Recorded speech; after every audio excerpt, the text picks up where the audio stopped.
A duk sanda kuka guguwa ta taso to aljannu ne a cikin ta. Haba da Allah. Ina gaya muku idan da za ku samu ƙwarya ku kifa a ciki to za ku ga ɗan jaririn aljani a ciki. Garantse. Haba ga gaskiya ga rantsuwa. Na yarda da kai mallan 100%.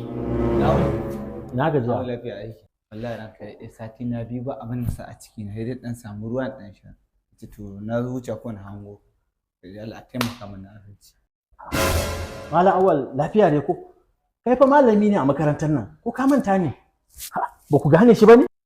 A mun gane shi ai mallan Awalu na. Ai talauci na mai mugun dauri. Yanzu an ga uniform din barane na. To ina ga makuwa yayyo na. Dan ka sa uniform kuma sai ka manta da cewa kana cikin makaranta? Ai je bara guragu yayi. Yau ina san dakka. Ranka ya haƙuri wallahi. Halin yau ne. Wallahi amma sa abin da ya same ni.